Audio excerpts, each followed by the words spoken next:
Pensez à Hitchcock, qui avait cette réputation quand même et cette fameuse habitude de torturer ses comédiennes, notamment dans l'un de ses premiers films, Les 39 marches. C'est le premier d'ailleurs, non, dans 1935.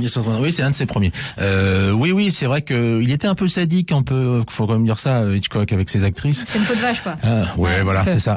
Et il y a Madeleine Carroll et Robert Donat, qui sont deux acteurs anglais très connus de l'époque, et qui à un moment donné sont menottés par la police et ils s'échappent, ils sont en cavale, donc il y a des scènes qui se passent comme ça. Et donc un jour, il les menotte et il dit j'ai perdu la clé. Donc il les laisse toute la journée menottés. Donc on imagine ce que ça peut être entre les prises, la cantine, tout. Enfin, on imagine tout ça. Sauf si on est amoureux de son partenaire ou de sa partenaire. Ce qui semblait pas forcément être le cas, mais en tout cas, en fin de journée, Monsieur Hitchcock est arrivé. J'ai retrouvé la clé. Terrible. Voilà. Rebelote en 1958 dans Sueur froide avec la sublime et talentueuse Kim Novak. Là, il est pas très très motivé par sa comédienne Hitchcock. Pour quelle raison ?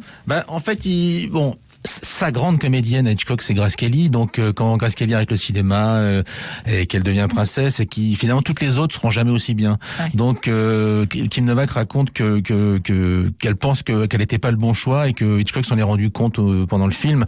Donc, il a pas trop fait d'efforts.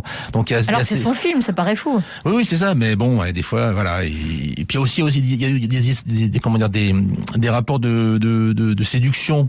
Enfin, de séduction. C'est-à-dire qu'il aurait bien aimé à chaque fois aller un peu plus loin avec ses actrices, et en général ces actrices ne voulaient pas, donc souvent il se vengeait un peu là-dessus, quoi. Faut bien dire ce qu'il est. Terrible. Alors Kim Novak, qu'est-ce qu'il lui fait ? Il la laisse poireauter dans l'eau alors qu'elle sait pas nager ? C'est ça, ouais. Il y a une scène dans La Maître Francisco où elle doit se suicider, et puis James Stewart la repêche, et en fait il sait qu'elle sait pas nager, mais il la force à se mettre sous l'eau jusqu'à ce qu'elle dise au caméraman de tourner. Les oiseaux avec cette bande-annonce déjà qui fait extrêmement peur. Ouais. Qu'est-ce qu'elle a vécu la comédienne dans les coulisses, dans la préparation de ce film mythique?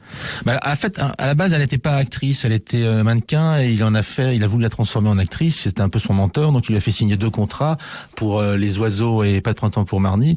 Et puis c'est pareil, en fait, elle a raconté ça des années plus tard qu'il lui a un peu sauté dessus, donc elle a dit non, donc après il s'est un peu au début il voulait la façonner. En fait, il lui disait quoi faire dans ses loisirs, qui voir, comment s'habiller, etc.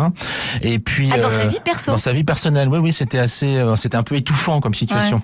Ouais. Et en fait, dans le film, il y a une scène où Tippi Hedren se fait attaquer par des oiseaux, et c'était prévu que ça soit des oiseaux mécaniques, avec des effets spéciaux, quoi. Et puis le jour où elle est arrivée, elle a vu une cage qui entourait le plateau, et l'assistant lui dit écoute, non, finalement ça marche pas, ça fonctionne pas bien les effets spéciaux, les oiseaux mécaniques, donc c'est des vrais oiseaux. Et elle est persuadée qu'en fait Hitchcock le savait dès le début. Donc pendant 2 jours, on lui a jeté des oiseaux dessus, et elle a fini par faire une crise d'hystérie, quoi, ce qu'on comprend. Minute Papillon sur France Bleu, Sidonie Bonnec.